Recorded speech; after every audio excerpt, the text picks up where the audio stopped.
Mama Crafts. Today we're going to be making a coffee infused soap without the coffee grounds in it. So I'm going to start by showing you how I infuse the coconut oil with the coffee. I already did that and have the batch ready for the next time, but this is going to be for my bigger batch because it smells super good. And when you get done infusing this, you want to use a coffee that smells really, really, really good. You don't want to use anything that might taste good but kind of have an off smell to it. I prefer the Dunkin' Donuts coffee because it just smells wonderful. So that's what I use when I make my soaps. And I also found the non-GMO Butcher Boy coconut oil at Big Lots. It was on sale for $12 for this big jar of it. So if you have a Big Lots by you, I recommend going there.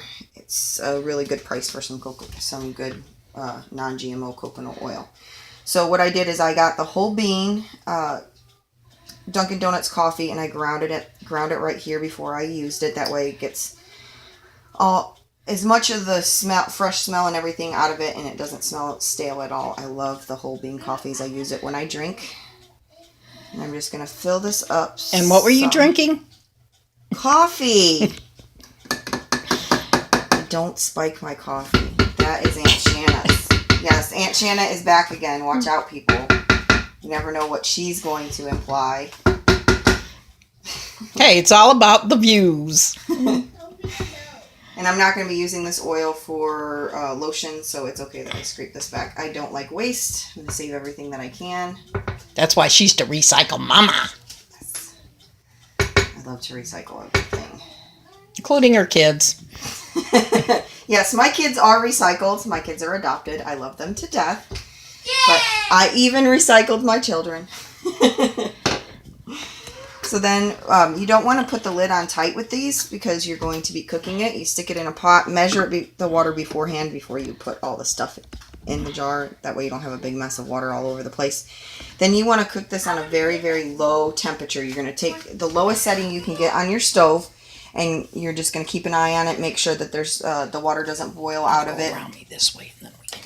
If the water does boil out of your pan, do not pour more cold water into the pan to continue boiling it, because you could crack your jar and have a big, huge glass mess that you just can't use. So because like with this is a small pan, if this water were to boil out and get low, I just turn it off. And if I wanted to cook it a little bit longer with more water, I would then wait for it to cool down completely, add more water, and redo the process. I just don't have any big pans clean right now, so I'm just going to use this little pan because it's a small jar and it'll work fine for now. But that's how I got this started. I'm going to put this over here out of the way because we're done with that now. Just remember, it's a safety tip. Don't pour cold water in a hot pan. And don't ever try to get all of the glass out if you do break a jar like that, because you're never there. You can't ever be sure you get every last piece of glass out, and you don't want glass in your soap. Doesn't make a good exfoliant. Okay, I need to get back over here. Now I'm going to go ahead and get the lye. Keep it in the other room, away from the kids, while it's cooling down. All right, guys, let's keep our volume down. Mom's recording.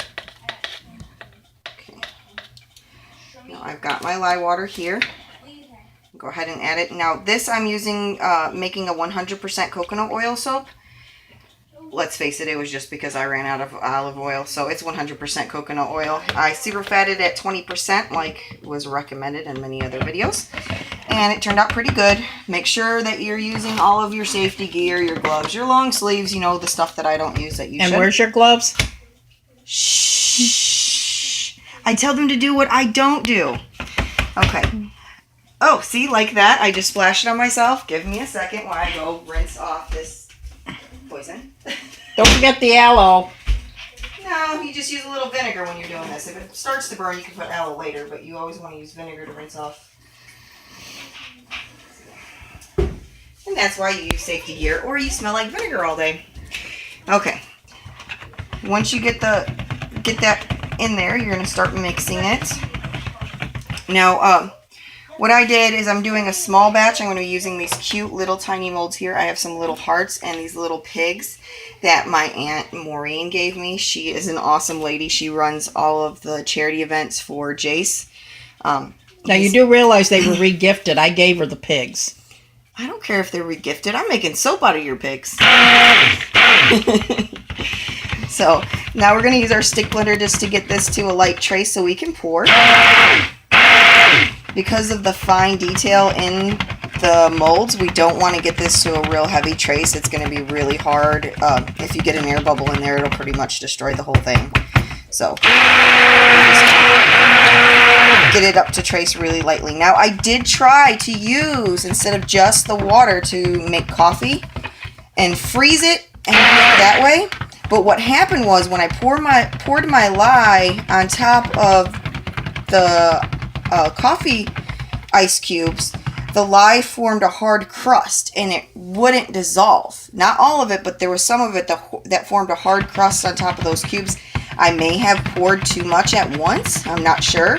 So I just went back with and just used the coffee oils and used regular water. So I might try it again in the future, but for now I'm going to stick with this method because the oils that I infused on the stove with the coffee, they smelled fantastic all on their own, so I didn't really need it.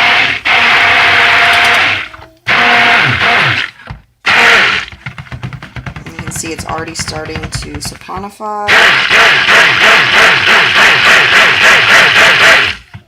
Now this is going to be a really nice creamy color because whenever I've made 100% coconut oil in the past, it turns pure white. This is going to have that pretty coffee caramel color.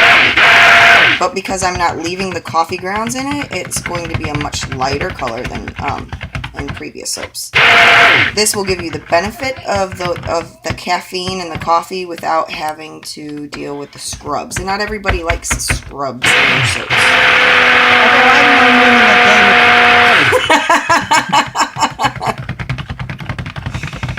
Okay, we're getting closer to trace, not quite there yet. In fact, I have a friend who works at a doctor's office. She wears them.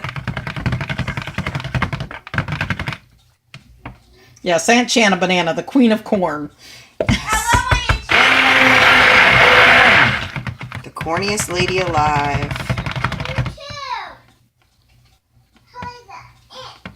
You should check out her page at Aunt Hale Mysteries. She's got a couple books that she wrote, and they're corny as well. You didn't even read the first one yet. I read the second one. Yes, but the first one was about Yo Mama. She's Yo Sister. Okay, we got that all mixed up. Now we're going to take this off. And because I have knocked this thing over plenty of times, I am taking the top off and putting it on a more stable base. That way I don't make a huge mess. So we've got this at a light trace now, and I'm going to start with these adorable little piggies. Boing, boing, boing, boing. Sound effects. Oh, look at that. They're so cute. I cannot wait for these to pop out. Oh. I bet you unmolding these are going to be a headache with these little tiny feet, but they're going to be so worth it because look how cute they are. I love little piggies. Although I think, though, for the piggies, a bacon-scented soap would have been funnier.